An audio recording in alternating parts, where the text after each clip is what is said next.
What could this be? Hey there, dude. We're gonna go and pick up something quite exciting. Dude, I do an 833, please. It's huge.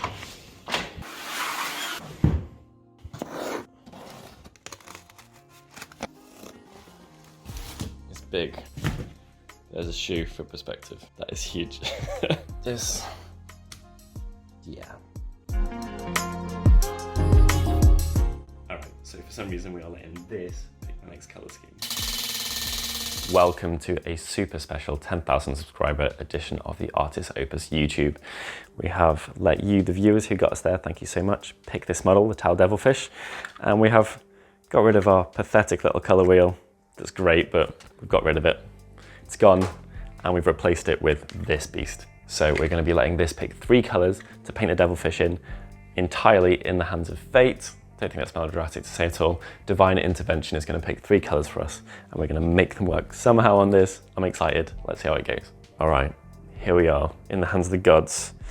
We are throwing our tiny colour wheel out the window because I really like throwing it at the camera. Naughty. Let's see how it goes. Colour number 1.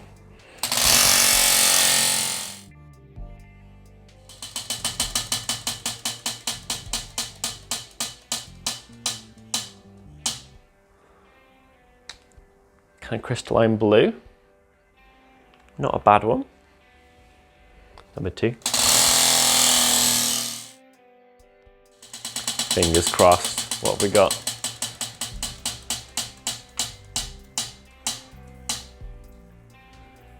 Pure jade green.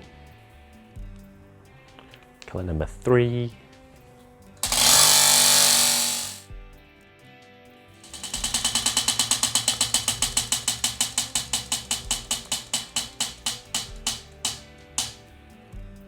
Purple.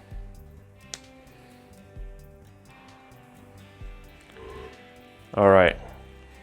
That is actually a super interesting selection of colours because you could very easily have this as the base for this and as the base for this, but at a push, if you tried really hard, you could not only have a purple base all over and some sections being blue and some sections being green, you could go from this to this to this as long as you did it quite carefully, which I think might be what we should do. I was quite nervous about that, like putting ourselves in the hands of fate, but I reckon we can make this work.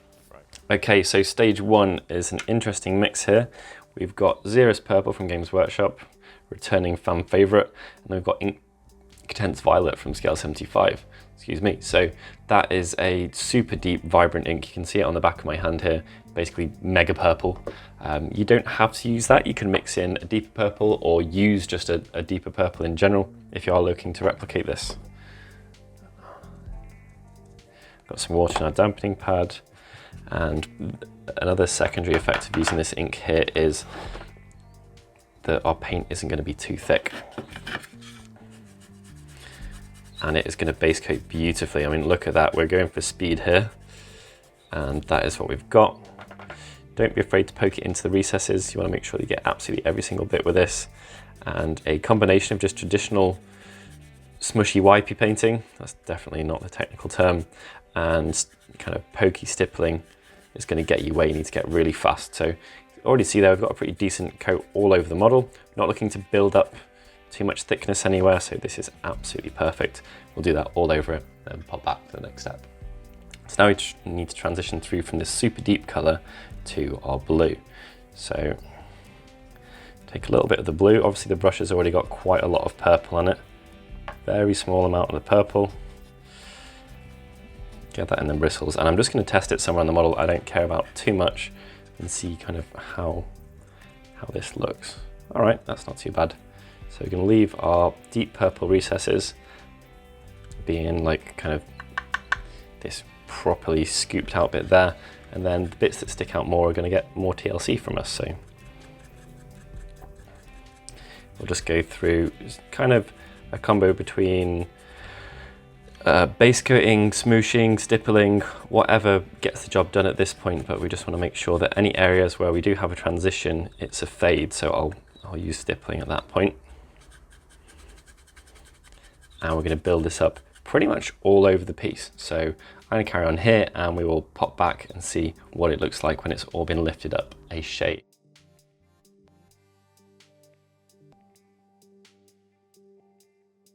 Okay, so for our next step, we have our 50-50 mix of Baccarat blue and Thousand Suns blue. As I mentioned, this is significantly brighter.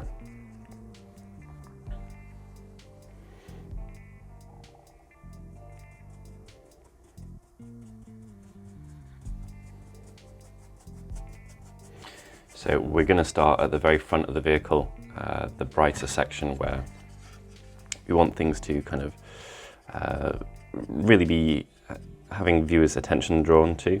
So softly approach, and I'm going to concentrate on the raised lips and the protruding sections. So I wouldn't be hitting here, I would be hitting kind of all of this T-shaped midsection. I'm not quite sure what I'll do with the upper areas. I'll probably go for some kind of more edge highlighting based stuff, but I want this to be brighter at the bits that stick out both upwards and sideways. So still taking our time, going quite gently.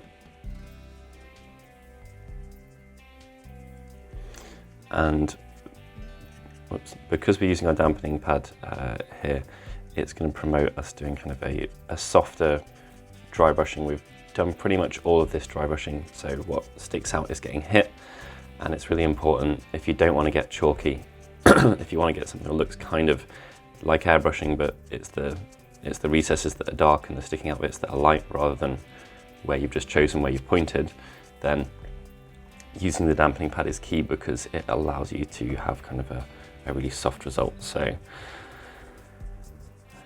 nothing here but patience basically.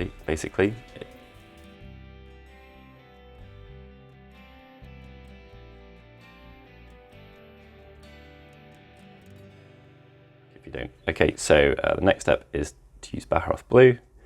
Going very gently with this. It's a really bright colour. Very much don't want to get anything that looks chalky or stands out too much. Of course, we'll start on the nose with utmost care, and then we'll work our way to the rest of the model, following exactly the same types of patterns and processes that we have. Okay, so things looking really good. We are bringing in a surprise color here in the shape of Gauze Buster Green. Now, these actually work quite well together. I say that, I've not used them. I'm hoping they do.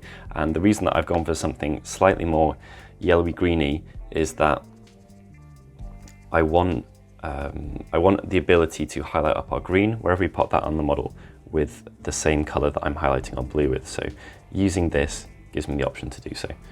And I'm going to be going pretty carefully because, again, just like I said with the last step, this is a big step up and a step sideways in this situation because it's not only brighter, it involves just a vastly different set of colors to our previous one. So that is far too much. We're going to proceed with caution here, he says. This is why you start on the nose, because whatever we do, that nose is going to end up super bright. So that great big splodgy mistake of mine hopefully won't show up on the final piece. And then once we're happy with the amount we've got on the brush, we can gently and carefully buff things up.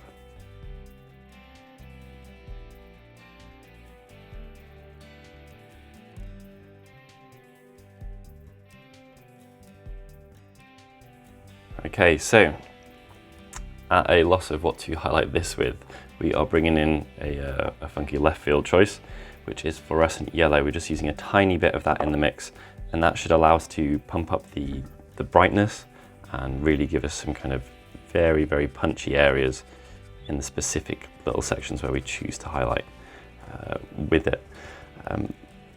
People always want to know mixes. All I can say is that I've got a very little bit of it in comparison to the Gauze Buster Green. Proceed with the utmost caution with this. This is super bright. This is way brighter than anything else we've had.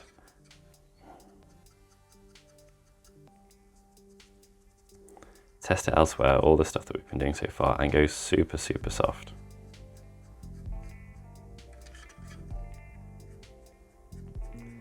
But what this should unlock for us is a level of pop that we just wouldn't get otherwise. Which I think it's doing fairly well, actually.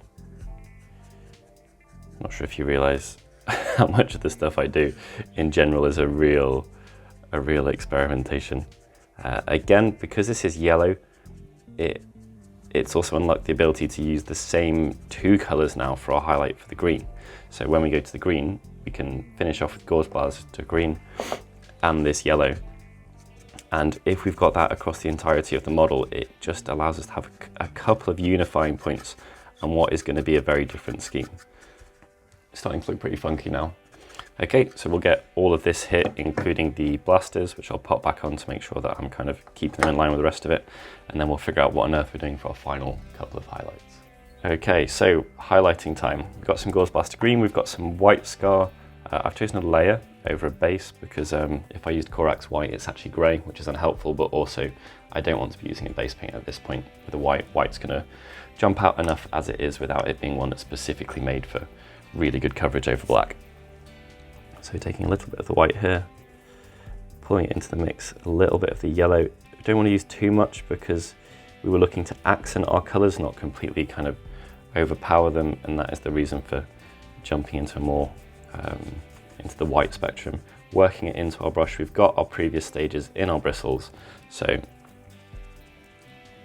the more we work it into the bristles, the more homogeneous or homogenized rather the colour will be with everything we've done previously. And then super carefully, I'm going to concentrate this on the areas that we want the brightest. I will probably step down to a smaller brush at some point and use that as a way to specifically hit and buff and edge highlight particular sections.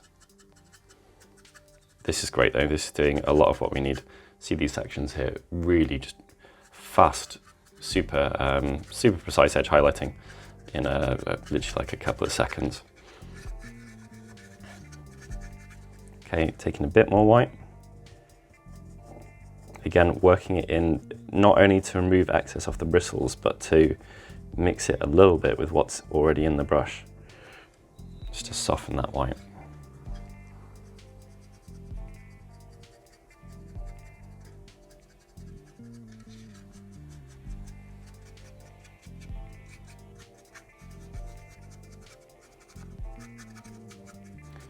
And we'll basically repeat this a couple of times, adding more and more white as we go. Look at that. It's such a shame we're covering, that's literally my favorite bit of the model, and we're going to cover it up. Okay, so this now looks pretty poppy and pretty funky. There's a couple of areas where we've got mistakes. Made one here, which I'm really annoyed about, but I'll see if I can fix that with some smudging. This is a good starting point, and from here we're going to work out where we can involve our green, but hopefully from what you can see on the model, it's already the idea of putting green on it is less intimidating because of this. So I'm not sure whether we can do green here or like kind of green power sources in here, but either way we'll work it out, and yeah, I'm going to go and have a think. Please so far though.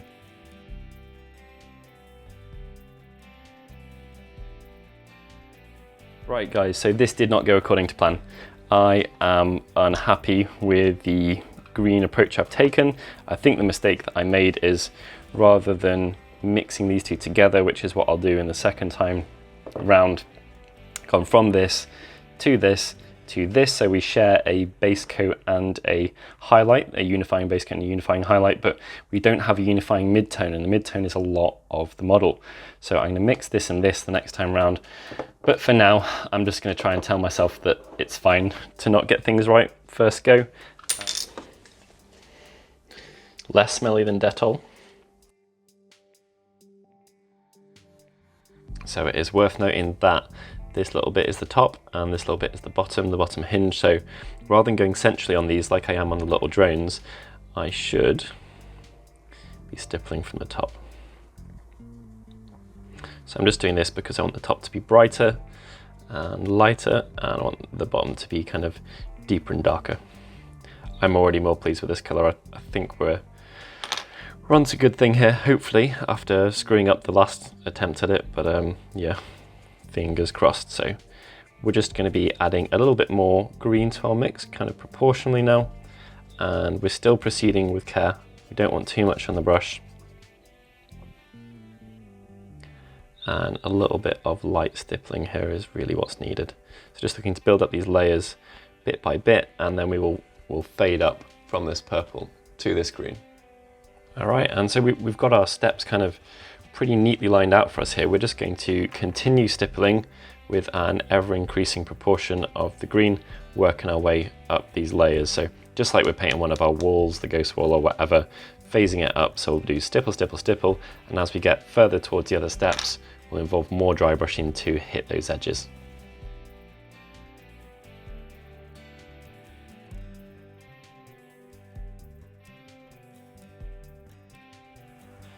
Okay, so we're just going to add in our Gauze Blaster Green pretty carefully because it is a super bright colour and it's far more white and kind of chalky and desaturated than our very verdant green that we've mixed up. So taking care and proceeding with caution. Perhaps too much caution, but that's way better than too little because we can very easily change the mix.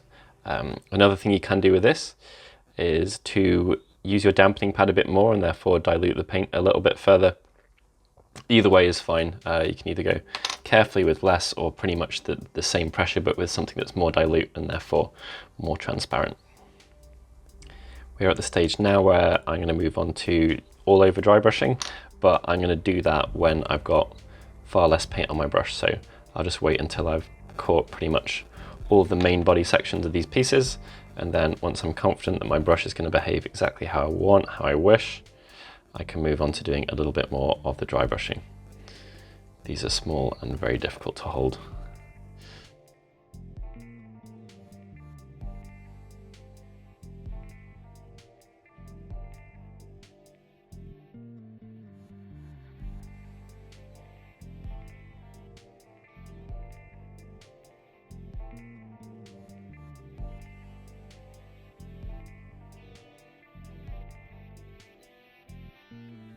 So I've been doing this on time-lapse, but I just wanted to show you exactly what I'm doing with my small here.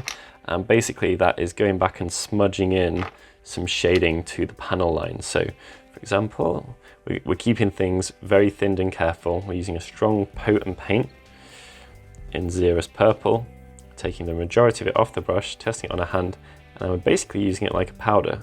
And because the area it's going on has been dry brushed, it'll pick up really readily, and it's quite a forgiving way to just quickly get some more contrast in. You need to do this before your final stages of highlights. You can do it whenever you like, but don't do it as the last thing because it will obscure any edge highlights you do have in those areas.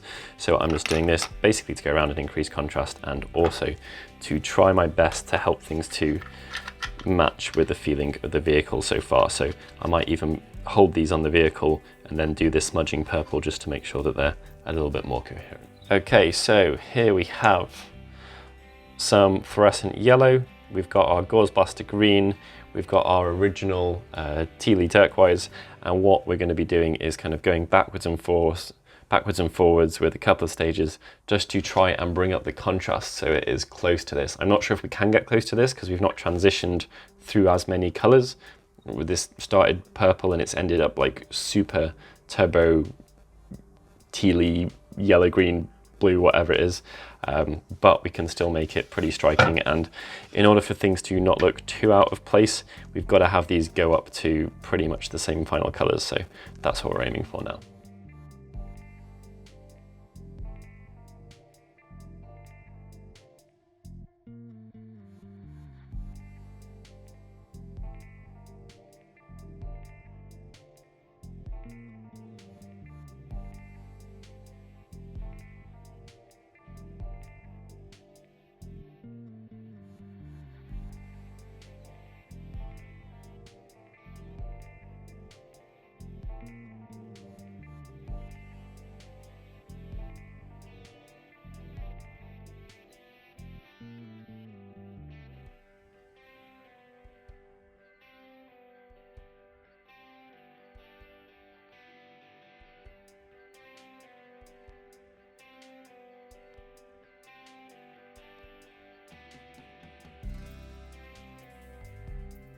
Alright, so I am pretty pleased with how all of these have gone.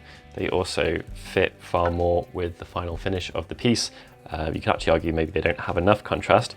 On the subject of contrast, I'm about to try and fix that over the entirety of the model. So, grab myself a 000, which isn't a brush that I often use because I'm heavy-handed, and I'm going to try my best to do some panel lining here. Now, you could do this with a do this by varnishing everything and then doing an oil wash, but I'm going to try and do it old school and just carefully run my way down every single panel line on the entire model. This is entirely optional. I just want to do some stuff to really finish things off in particular. So I'm going to go everywhere on the model doing this. You'll probably see me wiping it a fair bit with my fingers, but once we've done the panel lining, so we've got our heavier contrast than we did have, I will be able to edge highlight next to them, and that should bring some really high contrast to a lot of areas on the model.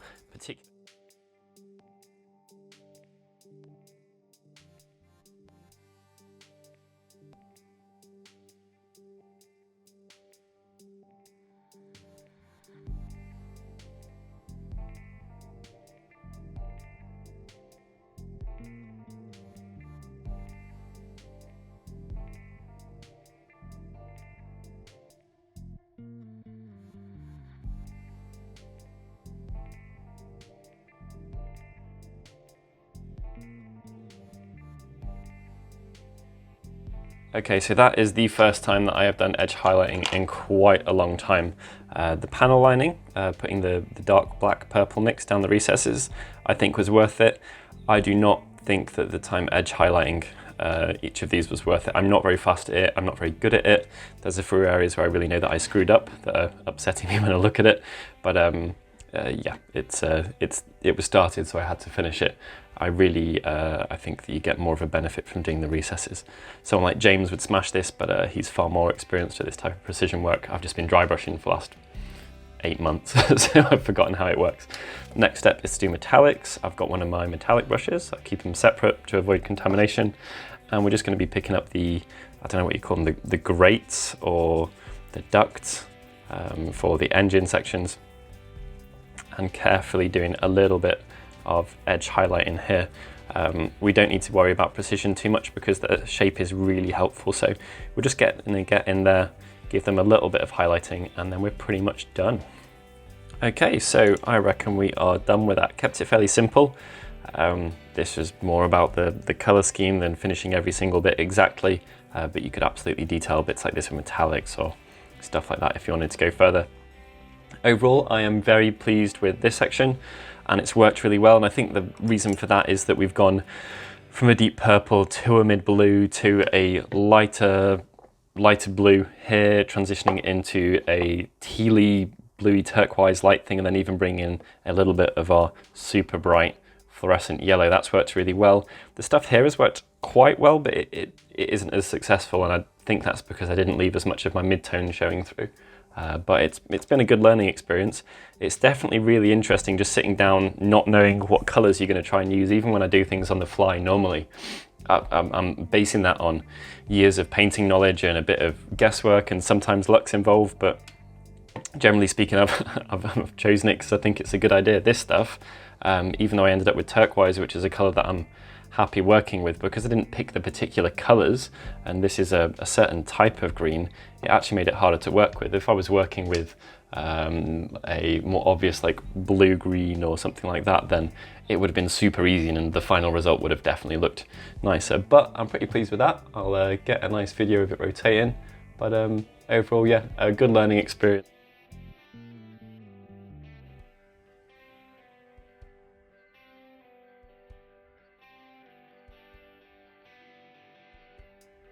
Alright, so that was a bit of a slog. I am pretty finished with the final piece. Not entirely finished. I definitely don't think the edge highlights are worth it. They take a long time.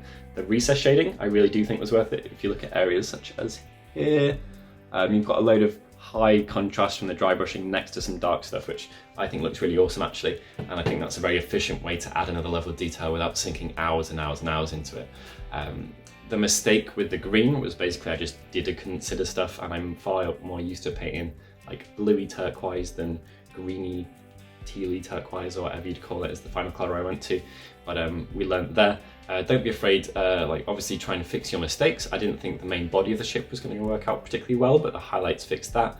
Don't be afraid to kind of take bits and strip them and restart though. It's all a learning process, and you wouldn't be upset if you're like trying to learn a piano piece and you didn't get it right first time. Trying new stuff is difficult, hard, and hopefully rewarding. So let me know what you think of the video, of the format. If you have any other challenges you'd like me to try, then let me know those as well. If you want me to paint for 24 hours and see how much I can get done, or see how long it takes me to do like a competition level piece, my level of competition level that is, or anything like that, I am pretty happy to do whatever the viewers would like to see. So if you've liked the video, please like it, please subscribe, hit that bell notification so you see our future content, and also let me know what you think of the conversion I did, because I wanted to keep the ship kind of lower and more streamlined, and I think it makes it look a little bit more dynamic. Thank you very much for tuning in, and we will see you in the next video.